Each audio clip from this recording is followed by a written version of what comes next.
Fala, meu povo! Bora conversar um pouquinho sobre o 9º episódio da 2ª temporada de The Handmaid's Tale?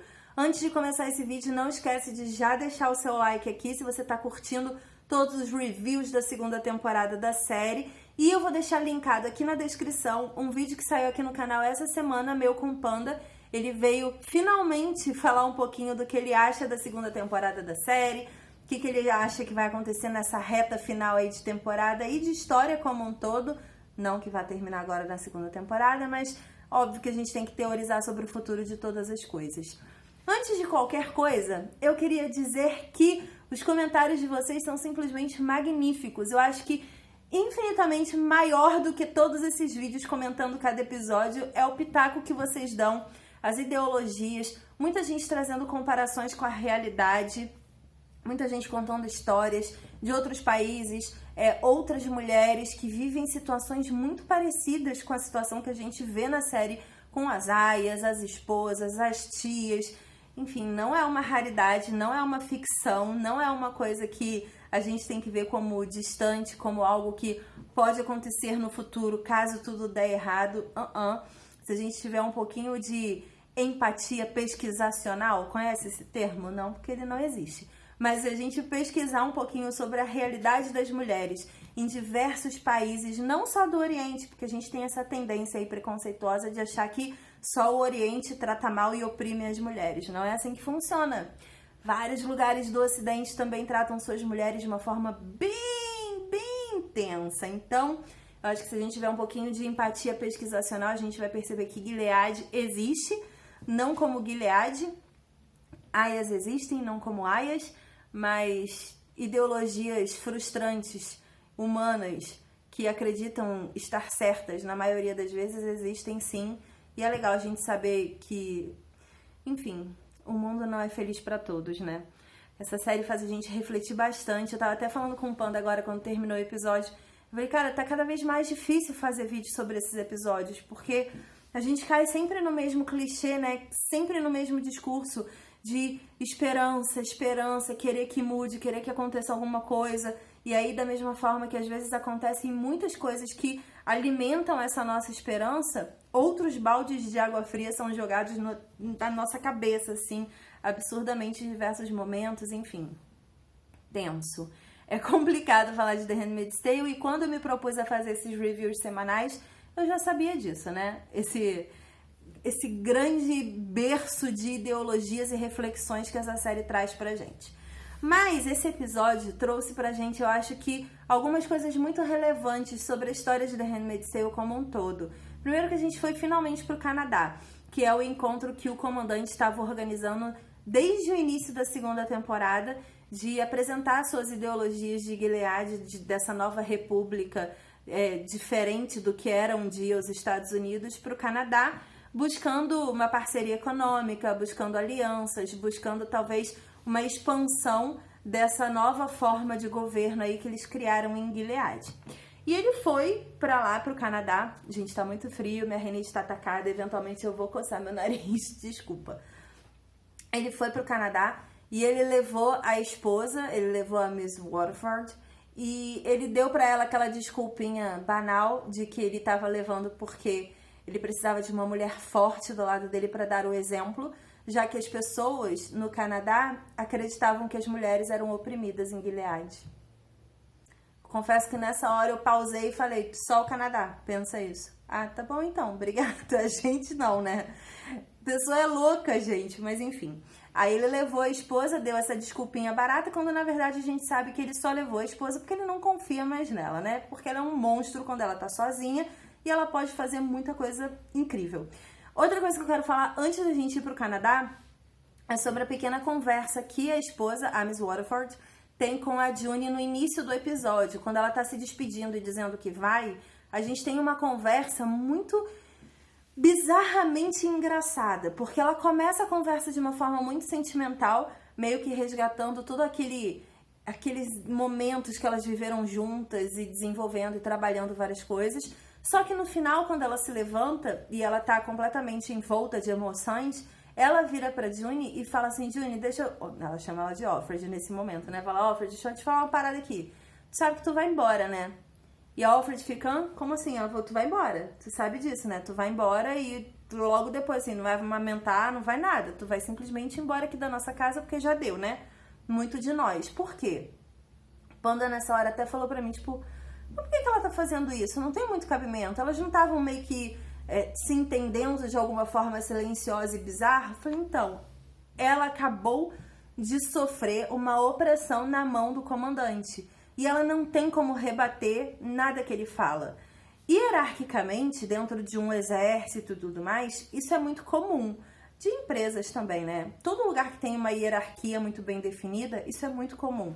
Quando você tem uma pessoa que ocupa o cargo máximo de liderança e essa pessoa é bem ditadora, como o comandante é nas suas atitudes, ele oprime todos os imediatos dele, todas as pessoas que estão imediatamente servindo a ele, e aí isso meio que vira uma cascata. É assim que se forma, na verdade, uma ideologia de governo. Porque isso vai descendo, sabe? A pessoa não pode bater em quem tá em cima dela, então ela vai batendo no próximo. No caso, ele oprimiu a esposa e a esposa não tinha muito o que fazer. Então ela repassou esse sentimento de ser oprimida, sabe? Ela passou pra Alfred isso, passou pra June.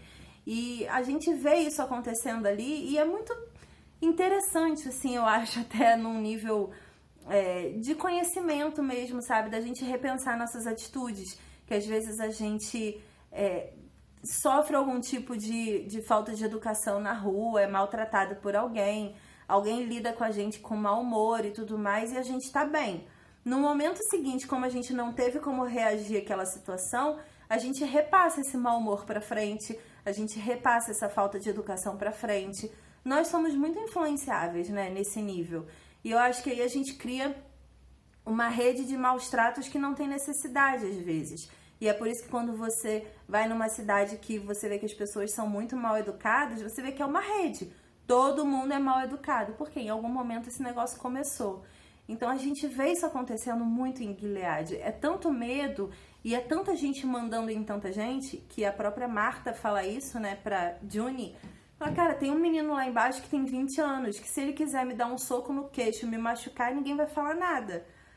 Então, tipo, elas simplesmente estão vivendo, né, essa situação assim, não tem muito o que fazer, e aí vai repassando os maus tratos. Então eu achei bem interessante esse início de episódio, porque o restante do episódio foi bem diferente dessa vibe de Gilead, né? Ali eles estavam meio que mandando na situação, tanto o comandante quanto a esposa, eles estavam dominando tudo o que acontecia ali naquelas cenas e tudo mais, até que eles partem para o Canadá. E aí eu acho que a gente teve um dos momentos mais brilhantes dessa série, porque é como se a gente estivesse dentro da série. Era tanto absurdo que acontece em Gilead, que eu acho que a gente, como fã, a gente meio que foi se acostumando com todos os acontecimentos, né? Você vê muitos fãs de The Handmaid's Tale se cumprimentando com May the Lord Open, sabe? Tipo, Blessed be the Fruit. A galera fala isso como se fosse ok, assim. Tem muita gente aqui no canal mesmo que quando eu chamo a June de Alfred, faz comentário do tipo, Cris, não chama a June de Alfred. Então tem gente que se incomoda muito com a série, de forma pessoal, e tem gente que não se importa. É normal isso, sabe? Essa dualidade aí com esse relacionamento com The Handmaid's Tale. E aí a gente foi pro Canadá. E lá a gente foi muito bem representado, preciso dizer. Porque quando eles chegam lá no Canadá, né, que eles são recebidos no hotel, a senhora Waterford, ela sai pra caminhar com uma moça que tem uma vida normal, né? E elas têm umas conversas assim, uma conversa, na verdade, que é muito reveladora, né? Enquanto a mulher tá massacrando a Miss Waterford com informações sobre a vida livre que ela tem, ela vai meio que murchando, sabe? Ela vai entristecendo, ela já não tá feliz. Durante todo o caminho do aeroporto até o hotel, ela viu uma vida livre, ela viu tudo que acabou na vida dela, toda a liberdade que acabou, e isso é bem desesperador, né? Eu fico imaginando pessoas de outros países do mundo que a gente vive, quando visitam países que são mais livres do que os dele, que têm um pouquinho mais de acesso e tudo mais, como devem ser os sentimentos dessas pessoas, sabe? De ver que existe um mundo dentro do mundo que elas vivem, dentro da realidade que elas vivem, que é muito mais livre. Só uma curiosidade, em 2007 eu fui voluntária no Punk do Rio. os Jogos Pan-Americanos. E eu conheci a equipe de atletismo de Cuba. Eu não sei se vocês sabem, mas o regime político de Cuba, muita gente obviamente sabe com muito mais detalhes, outros só o que sai na mídia, mas o regime político de Cuba é muito diferente, né, do que a gente aqui no Brasil está acostumado. Lá não tem nenhum tipo de acesso a fast food, nada de moderno acontece lá em Cuba. E aí essa galera, naquela época, em 2007, eles meio que faziam parte da equipe de atletismo do país para poder alimentar melhor a família deles. E eles recebiam, por exemplo, dependendo do número de medalhas de ouro, de prata e de bronze, as famílias recebiam carne, legumes, peixe, frango, tudo com cotas diferenciadas, assim, dependendo das conquistas dos seus filhos, dos atletas. E a gente levou uma parte da equipe de atletismo para passear no shopping. Nós, grupos de voluntários, a gente se juntou e a gente levou uma parte dessa galera no shopping. E, cara, loja Americana, que pra gente tem em todas as esquinas e é super normal, eles ficaram 4 horas passeando na loja Americana porque eles nunca tinham visto nada do que tinha ali dentro.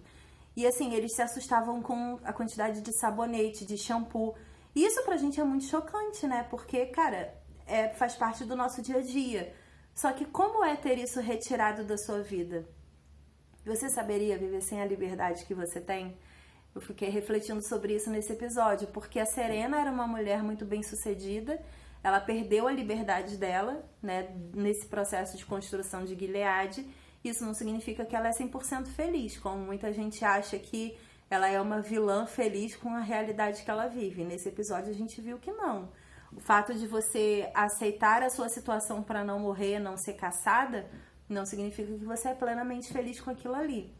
Eu acho que tem alguns detalhes em The Handmaid's Tale que são os rostos, sabe? As reações. Quando, por exemplo, a June tá conversando com a tia Lídia e ela faz uma cara de... sabe? Antes de responder uma pergunta. Eu acho que isso diz muito também sobre as personagens e a postura que elas têm por sobrevivência. Mas aí, lá no Canadá, aconteceu basicamente tudo que a gente imaginava que aconteceria numa situação como essa, né? Muita revolta, amei aquele carinha do governo lá, o responsável pelo comércio exterior, falando: eu e o meu marido, a gente gostava muito de ir nos Estados Unidos. Ele, eu espero que um dia vocês possam voltar, o comandante falou, né? Ele falou assim, sim, se a gente for bem recebido, se a gente for aceito, né? Então, tipo, eu achei muito ousado, assim, os comentários das pessoas, sabe? Achei desafiador pro comandante essa galera não se importar com a política dos Estados Unidos ou da República de Gilead, dos antigos Estados Unidos, porque eles podem, porque ali é um país livre, que vive de democracia e eles simplesmente podem falar o que pensam. Tipo, não é ofensivo. Mas eu achei diferentão, assim, o comandante responder daquele jeito. Tipo, ele se adaptou, sim, um pouquinho à política do Canadá ali para poder não gerar nenhuma treta, né? Mas o Nick, então, teve a coragem de entregar as cartas de Jezebel lá pro Luke. Achei muito engraçada essa cena, porque são dois personagens que estão me criando um pouquinho de insatisfação na série há muito tempo.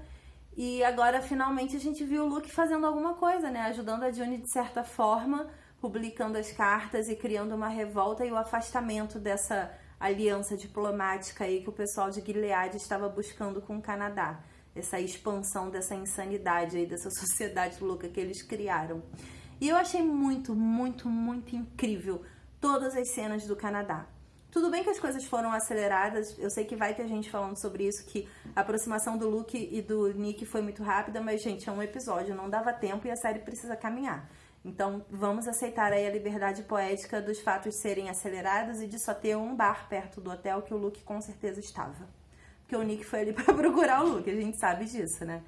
E a Moira também, colocando pra fora a raiva que ela tem do comandante com aquele papo de chamar ela de Ruby, que era o nome de prostituição dela em Gilead, né?